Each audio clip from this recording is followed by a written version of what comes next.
Hey there, welcome to the latest episode of Hiker Homily. You can hear the chickens in the background. Every time I come out here, they know I'm the guy who controls the treats, and so they always welcome me very nicely when they see me in the backyard. But we have to do Hiker Homily first before you ladies get treats. I'm sorry. So, today we're going to talk about stealth camping and a little bit about what that is, really, what a lot of hikers seem to think it is, and kind of like what's best for doing it or not doing it. Okay? I tell you what. Anyway, stealth camping. Let's start with the not so accurate, here's what most hikers think it is.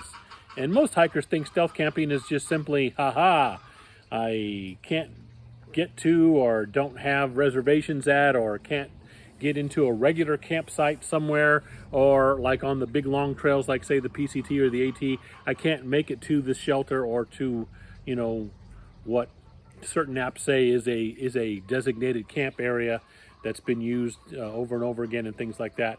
So I'm just going to sneak over here and squash all this and clear this off and get rid of these rocks and things, and I'm going to camp secretly, or haha, I've snuck on to so-and-so's private property.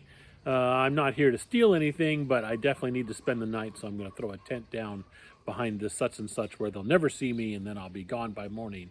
Haha, I'm stealth camping. No, what you're doing in a lot of those cases, the other big one would be, yeah, I don't have a reservation in this state park, but since I'm backpacking through it, and boy, I'm tired, I'm just going to stop here. I'm going to just camp wherever I can throw my tent down and just hope no rangers find me, because out on the hiking trails, a lot of the times, they're not going to be patrolling that at certain times, blah, blah, blah, and things like that. Yeah, that's not stealth camping. What you're doing in most of those cases are camping illegally, which is not the same thing as stealth camping. I'm sorry, it's not.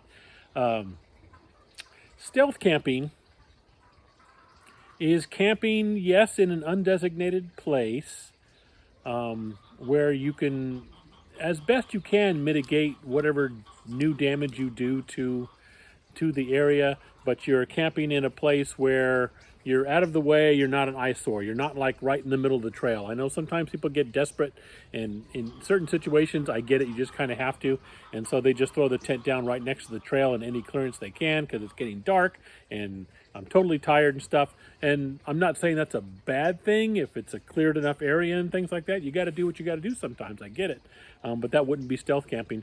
But if you can find an undesignated camp spot that's in decent shape that you can mitigate damage that you do to it, and you're out of the way, you're not being seen by others where it's going to be like, oh, maybe that is a camp spot after all, because but you're kind of like hidden from the other stuff.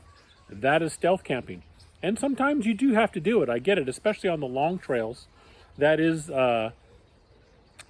stealth camping, and sometimes that's what you got to do, because there are certain reasons why you would do the stealth camping. So let's kind of go over that. What are some of the reasons you would stealth camp? Like on the AT or the PCT, they have little designated. This is usually good for 4 tents. 4 tents can fit here, and or there's a shelter this many miles away. So you get to that shelter, or you get to that site that is made for 4 tents, and the shelter is full, or the site that's made for 4 tents already has 5 in it, and there's no more room. There's no room for any more tents. But it's close to the end of the day. You have done a 15-20 mile day. You are tired. The sun is going down. You need a place to stay. That's when you're going to try to use the option of stealth camping. Again, they would prefer, or generally people prefer you not to just throw your tent down right in the middle of the trail. So you're going to try and find a place that's out of the way, out of sight, that you're going to get your tent down. And the best way to do that would be to mitigate issues. Like, you're going to look for an area, if you can, to find that requires a minimum of any kind of alteration. It's already flat ground. There's not a whole lot of vegetation, so you're not squashing plants down or ripping plants up. You don't have to move too many rocks and things like that. You get those things out of the way. You've got a decent campsite. It's, you know, the right amount of distance away from things like trail and all that to try to follow the leave no trace guidelines. And so there you go. You're stealth camping, and you're out of the way, and you've found a place to stay, and you've done it as best as you can to mitigate damage or things like that. Now, if you're a hammocker, you have a lot more options, because if you can find a place where you're not damaging much, since you're not going to actually be throwing a tent down on the ground with a footprint and stuff like that, and if you are in an area that has the right kind of trees and things like that, your options probably are going to be a little better as far as where you can and can't stealth camp. I'll admit that. Not being a hammocker myself, my wife is a hammock camper. And so I totally admit, in that case, hammocking is a little superior. It gives you more options. If you have to take the stealth camp option, you have more places you can throw a camp down, because you're not actually disturbing the ground, and things like that. Now, remember, once you're done with that stealth camp thing, you are, to the best of your ability, going to put it back the way it was. If you had to clear some rocks out, try and put those rocks back. They're not going to have to be exactly in the exact same position, but I mean, kind of get them there, because I mean, they are part of a habitat. You're going to try and restore that habitat as best you can before leaving your stealth camp area and things like that. But I do want to just impress on you the fact that stealth camping is not sneaking onto private property or into national parks, state parks, local parks, things like that, and camping without permission in areas that aren't supposed to be camped in. That's not stealth camping. That's illegal camping. That's basically being a jerk. Don't do that. That's not stealth camping. Unfortunately, there's a lot of hikers out there that think that's exactly what stealth camping is. I just sneak into places and camp without anyone knowing. Ha ha. You're not stealth camping. You're being a jerk. So don't do that. Other things that besides that you want to try to avoid, again, is areas that you're going to have to alter a whole bunch. If you come to an area, it's like, okay, I'm just going to throw a tent down here. Oh, shoot, there's all these plants. Okay, well, I'm going to squash these down. I'm going to actually rip these up and toss them aside.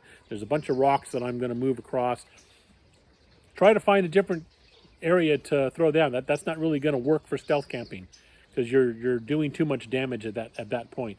Again, if you're kind of being forced to do it because the set up camp areas just aren't working, they're either full up, or in some cases, like I've heard on the AT, they have issues in some of the shelters. Certain times of the year they are overrun by vermin and things like that. So it's better to not camp there. Then a lot of people will try and stealth camp in the area of the shelter, but not actually in the shelter. So you're going to have those reasons. You kind of have to do this. That doesn't mean it's a free-for-all and you can just rip up the area. That's not part of stealth camping. Don't do it that way. So yeah, that's kind of the basics on stealth camping. It's really isn't that hard, but yet, as usual, there are folks in the hiking community that make it tougher than it has to be, by having a I don't give a crap, it's all about me attitude. And unfortunately, there are folks in the hiking community that just are that way. They don't care about leave no trace. They don't care about others. They don't care about anyone but just what they're achieving themselves. The heck with everyone else. And so I'm ripping this up. I'm going to get rid of this. Even if you don't follow leave no trace for stealth camping, there should be no reason why you just decide, I'm going to sneak onto private property. I'm going to do this. I'm going to do that. You know, that's just, So stealth camping. Have you had any experience with legal, actual stealth camping? Let me know. As usual, in the comments down below. Anywhere else I post this on social media. Or you can get a hold of me, as always, at hikingforhealthca@gmail.com. And if you disagree with the general definition of stealth camping, and you really think it does include that, if you can say it respectfully, gee, that'd be interesting why you have that idea. I have plenty of evidence that that's not what it is, but and I'll be happy to cite it in commentary or something like that. But if for some reason you think you are entitled somehow to just camp wherever the heck you want, even in a national park or state park or someone's private property, sure, go ahead. Let's hear you say it out there, if you can do it respectfully without being an a-hole. We'll see. Other than that, As always, I do thank you for watching. Appreciate it. And catch you next time on the next Hiker Homily.